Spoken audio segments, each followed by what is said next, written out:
Now that we know the different types of consciousness, we will try to understand a bit more about each of them. This section is important because in unified meditation, you will be moving across the various kinds of consciousness throughout the practice. is not just about finding relaxation or even about developing superpowers. It is about having your consciousness shift. We could think that consciousness types are infinite. To some degrees, this statement is true, but that would not be very useful concept for any meditator.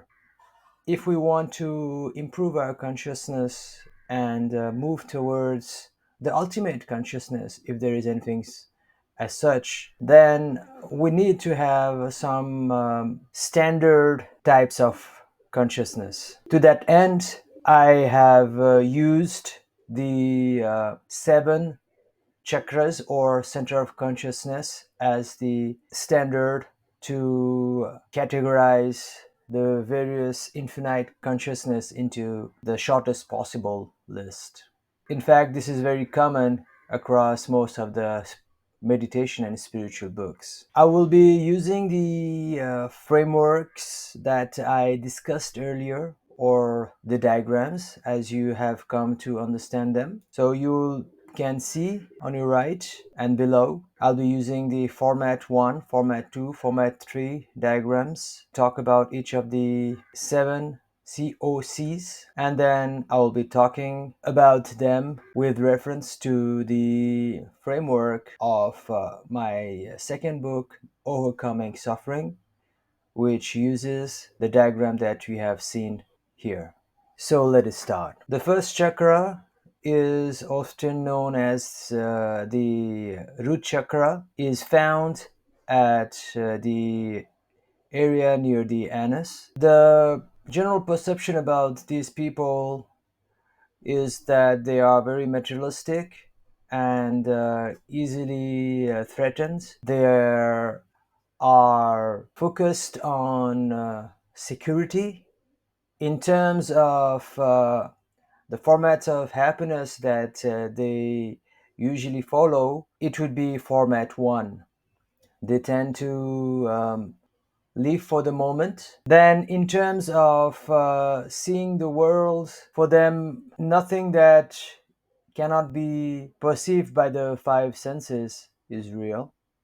That will be the main trademark of that particular COC. I will not be going into too much detail for each of the chakras or COCs for the same reason that I've been telling you earlier. All I need you to acquire from this section is the understanding that people are different because their consciousness is different, and the consciousness is different because the dominance of a certain COC is prevalent in the person. Also, when you are meditating and you are dominated by a certain COC, as per the description, then you want to move to a higher COC most of the time. However, sometimes you want to move lower in order to achieve certain goals that is required for your meditation. So let us continue. The second COC is also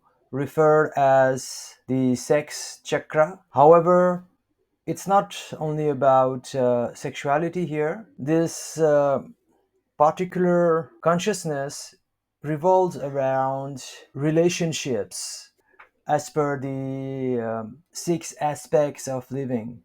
These people are really family oriented or community oriented. So it's a bit more expansive than the first COC. Most of the time, in terms of format of happiness, they would be living their lives in format 2. Again, I will not be elaborating on the terminology that I used just earlier, like format 2 or 1 or 3. And if you are very keen, you can go back a bit higher in the book and revise the concept.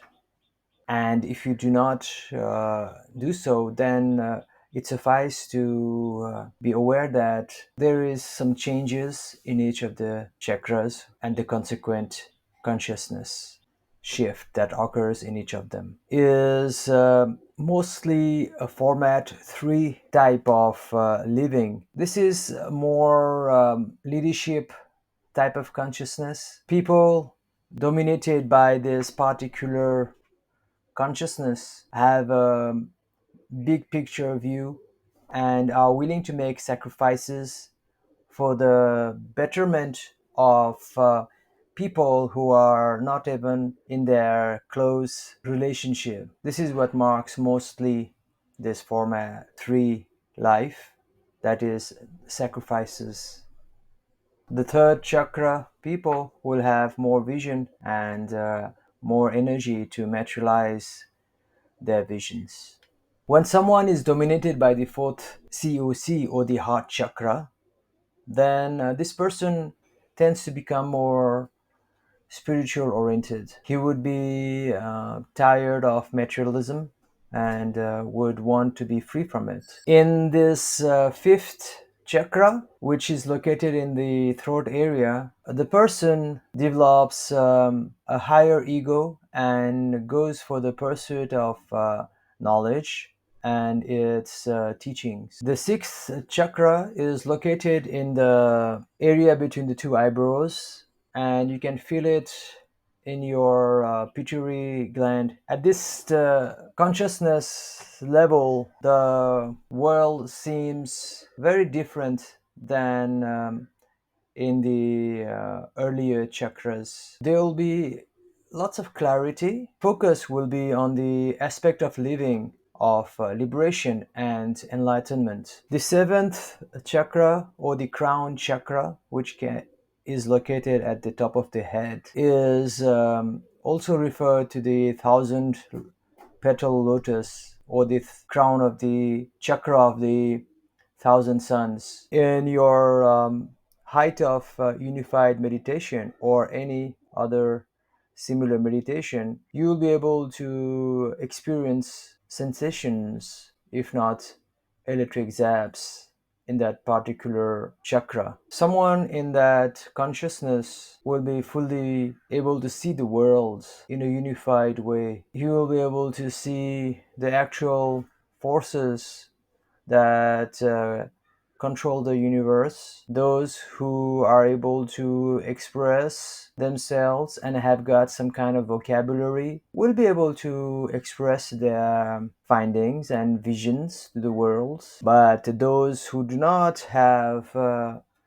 that particular knowledge base and skill set to express their findings would end up being full of ecstasy, a bit paranoid, and maybe even crazy because they are filled with immense joy and bliss and the unified vision of the universe. So it's a spectacular place to be. The final category here is the unified consciousness dominated person. I have talked about unified consciousness a lot already, so I'll just go briefly on this section. The UC dominated person will be able to follow the third type of life as shown in the diagram. For those who are reading the book version, you can refer to the diagram with the three sets of circles whereby people react in three different ways to pain. They can ignore it, accept it, or learn from it. So the main feature of UC dominance is that they can learn from any pain, any problems, any negative events that they face in life. These people are only human, and they will be performing, seeing, and reacting on their format one many times. But even though they get the fruits of their foolish deeds, they will learn from them, and they will perfect their format 3 living. Similarly, they'll do many sinful things, as we might say, on their format 2, out of lust, power, pride, and that will lead to a lot of suffering. What goes up must come down. However, it will be inbuilt in them to learn from anything. They will intuitively know that it's a time to move on, and they will be able to rise to the higher level in that particular situation. Consequently, they will perfect format 3 living, and that is the most important objective of unified consciousness dominance. In unified meditation, we want to live and not to abandon material life and society. However, instead of living with tigers and elephants in the wild, mountains, caves, when we choose to live with society, we will be bound to make mistakes because of our actions which are performed in the format 1 and format 2 living. However, the promise of unified meditation is that we will be given ways to learn from the worst kind of mistakes that we do, come out of the most abominable sufferings that we get for our bad actions. Then, doing so, we can establish ourselves in happiness, which is eternal. The diagram below just shows how the increase in our format 3 living in all aspects of our lives helps us rise through the various COCs to the ultimate highest level of unified consciousness. Although we have talked a lot about unified meditation so far and about unified consciousness, towards the end of this chapter, I just want to reiterate the various objectives of UM. So, first of all, as I have already described to you, unified consciousness dominance just earlier with reference to the other 7 COC dominance. The objective of is to increase UC. The benefit is obvious. It is to find bliss in an eternal scale. The next objective is to transform our consciousness from a lower one to a higher one. See, we can't be fully established in the 7th chakra. Part of us will be in the 1st chakra, another one in the 2nd, then another in the 3rd, 4th, 5th, and 6th. It's not possible that somebody is fully in the highest 6th chakra heaven. It would not be sustainable. So the next best thing is to have a higher percentage of consciousness in the higher chakras and less of them in the lower chakras. In this way, we'll still keep doing stupid things and format 1 and 2 type of activities that will lead to suffering, but they will be compensated and balanced out with wisdom based activities as well as format 3 type of activities, along with the formats leading towards format 3. Each COC is associated with various kinds of skills, both mental, emotional, social, and unified consciousness is all about acquiring all the skill sets that are predominant in any of the chakras. So even the first COC has got very important skill sets. They are very handy people, and it's good to be good with tools, isn't it? I'll give you my own example. At the young age, I quickly moved up from the first chakra because I wanted to go higher.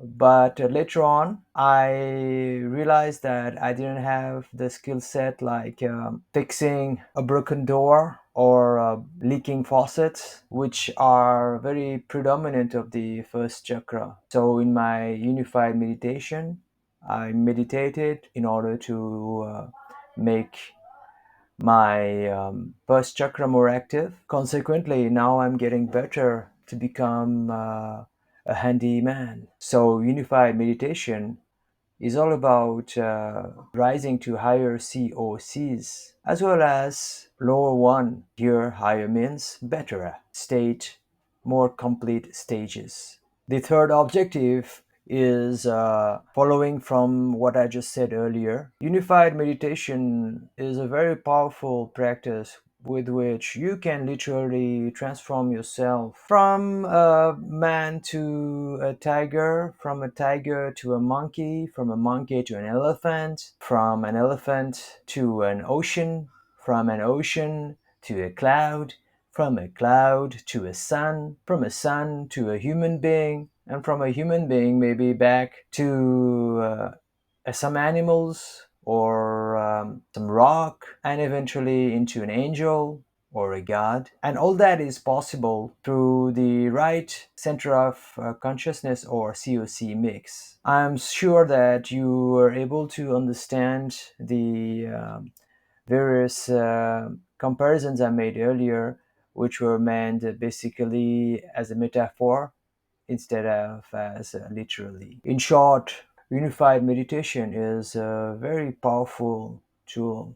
You can become anybody and anything you want. I remember when I was young and I used to meditate. I did not call it unified meditation in those days. I had no idea what it was going to be called in the future. So I had a practice of changing my personality every 6 months. So the way I interacted, the way I behaved, the way I thought, my priorities, my values would change over time. And that would be most reflected with my handwriting. So I could notice that every time I changed my personality, but more like my consciousness, then my handwriting couldn't just be the same as it was earlier. So when I was in a certain situation where I had to be very determined for long periods of time, then I would just meditate and change my COC mix. And then when I felt the need to focus on liberation and enlightenment, then I developed a different consciousness. When I was supposed to be very active and there were deadlines and I was super busy, I developed a certain COC mix. It was from deep within me. And then when the times were bad, for example, when I was out of a job and there was nothing possibly I could do, I developed a more relaxed center of consciousness or COC mix. So I was able to become basically different person for different situation in order not to be miserable and to make best use of that particular situation. And that is the beauty of unified meditation. Life's not gonna be a smooth ride. And why would you want to suffer when you don't need to suffer? If you can't change your situation at all, then why not adapt to it? And not only that, why not develop the consciousness that will be able to help you enjoy that particular situation? That's what unified meditation is about. Over time, my aspirations always kept changing, not only because I had a fickle mind, but because the situation was such that I had to change them. Then, through unified meditation, I changed my COC mix to match my new aspiration. I will be sharing more about my experiences in unified meditation that led to different impact on my consciousness in the next section. So for now, let's move to the next objective. Many people will disagree with this objective, although I have mentioned it here and there in the earlier pages. Unified meditation is process to reach the status of godhood. I mean, it's not that out of place. We have attributed terms like he's a god of this and that, she's a diva of this and that, she's a goddess of this and that. We have praised people and given them the titles of gods and goddesses because of their acting, their singing, their dancing. But the status of god and goddesses I'm implying here are related to the level of bliss and even ability to affect or impact the various workings of the universe. Unified meditation will provide you with so much understanding about the world, the universe, that you will feel so much power. I'm not talking about the kind of power we hold over other people through coercion and the greed of status and power. No, I'm talking about a real sense of power, the one that gives us the ability to change the course of humanity, progress in a very subtle way. It might almost seem delusionary, but there is lots of reality in that. Some crazy guy might claim that he's God and he's going to do this and that. But somebody who practices unified meditation will not walk in the streets and go on claiming such miraculous capabilities. No, instead, he will be working silently with a group of people who have attained that level that I have been calling the ascended masters. We have come across that word earlier on already. I don't want to talk a lot about them because I explained their existence and provided some kind of theories about them in my two books, the Theory of Unified Motivation and Living, Part 1, and Overcoming Suffering. You might be saying in your mind, why would I want to become a god or a goddess? Again,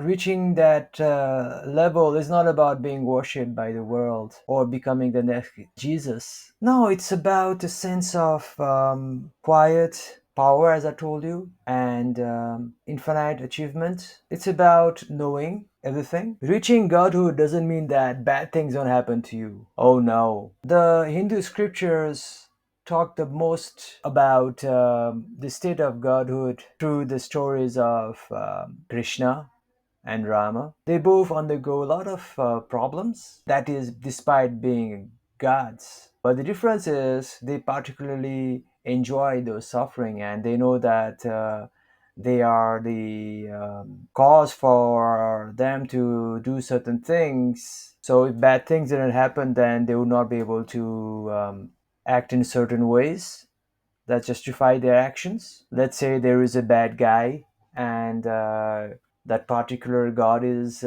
present next to him. If that bad guy doesn't do something bad to that particular god, then how or why would that particular god eliminate that bad guy? There need to be a reason. So when you are at the level of godhood, suffering has an objective, that is to learn from. And many times it could be to act on, because only you can do something about it that will benefit other people and humanity as a whole. Finally, if you do not want to attain any of the four objectives that I have listed, it's okay. then it will be just a normal meditation for you. However, unified meditation is so powerful that it will pay you with those objectives fulfilled, even though you might not want them or are not aware of them. And then there's no harm in acquiring them, in having them. The total objective is just so that you can be happy, overcome suffering, and find the eternal you, your eternal bliss, and eternal knowledge of the universe.